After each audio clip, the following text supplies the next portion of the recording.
अब हम bubble sort का कोड देखेंगे कि हम वो कैसे लिखेंगे। मेन फंक्शन से सबसे पहले स्टार्ट किया, अपनी अरे का साइज लिया, उसको हमने जो इनपुट करवाया वो फॉर लूप के जरिए करवाया। उसके बाद बबल सॉर्ट फंक्शन को हमने कॉल किया। अरे को जब भी फंक्शन में पास करते हैं तो अलोंग विद इट्स साइज करते हैं। तो अब हम इस फंक्शन का कोड देख लेते हैं। उसी तरह जिस तरह मैंने आपको इसकी लॉजिक बताई है, यहाँ पे एज पैरामीटर एक अरे आएगी और साथ में उसका साइज आएगा। ओके, अब ये जो आउटर लूप की यहाँ पे एन आउटर लूप 0 से स्टार्ट होगा और n-1 तक चलेगा। क्यों चलेगा ये मैंने आपको बता दिया। अगर हमारी अरे के अंदर 5 एलिमेंट हैं तो वो कितने राउंड में हमें अपनी अरे सॉर्टेड ऑर्डर में मिल जाएगी? 4 राउंड्स में। ठीक है, मीन्स के n-1 राउंड में। ये हमारी आउटर लूप की कंडीशन हो जाएगी कि हमारा आउटर लूप n-1 तक चलेगा, और जो इनर लूप है ये n-i-1 तक चलेगा, क्योंकि हर राउंड में हमें उससे एक स्टेप, मीन्स के अगर पहला राउंड है तो उसमें हमें एक एलिमेंट सॉर्टेड ऑर्डर में मिल जाता है, अगर दूसरा राउंड है तो उसमें हमें 2 एलिमेंट सॉर्टेड ऑर्डर में मिल जाते हैं, थर्ड है तो उसमें हमें 3 मिल जाते हैं। मीन्स के हमारे पास अरे का साइज कम होता जाता है जिसको हमने चेक करना होता है।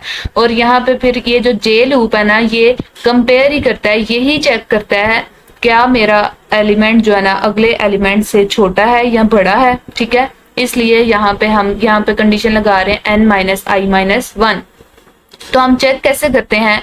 जो भी अरे है, जो भी आपने अरे डाली है उसको नाम दिया अरे ऑफ जे। क्या अरे ऑफ जे में जो भी एलिमेंट है वो ग्रेटर है अरे ऑफ जे प्लस 1 में? मीन्स उससे 2 एडजेसेंट एलिमेंट को चेक करते हैं ना, पहला एलिमेंट क्या ग्रेटर है उससे अगले वाले एलिमेंट से, अरे ऑफ जे प्लस 1 एलिमेंट से। अगर ग्रेटर है तो इन दोनों को हमें स्वैप करने की जरूरत है, इन दोनों की जगह एक्सचेंज करने की जरूरत है।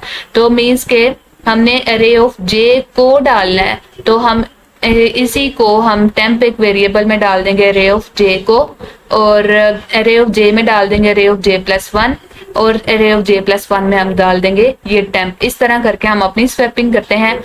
जिसको डालना होता है उसको हम पहले एक वेरिएबल में स्टोर करते हैं और फिर उसमें उसका नेक्स्ट वाला स्टोर कर देते हैं, और फिर उसमें हम जिस पोजीशन में जिसमें हमने डालना होता है वो डाल देते हैं। ठीक है, ये था हमारा बबल सॉर्ट का कोड। उसके बाद हमने अपनी एरे को प्रिंट करना है। उसके लिए मैंने यहाँ पे अब प्रिंट एरे का भी एक फंक्शन लिखा है। आप चाहें तो लिखें और चाहें तो ना लिखें, सिंपली फॉर लूप लिखते हैं। प्रिंट एरे का भी मैंने फंक्शन बनाया है।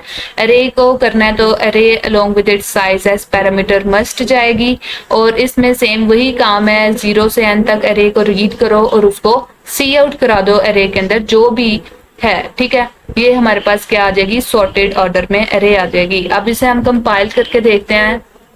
0 error and run।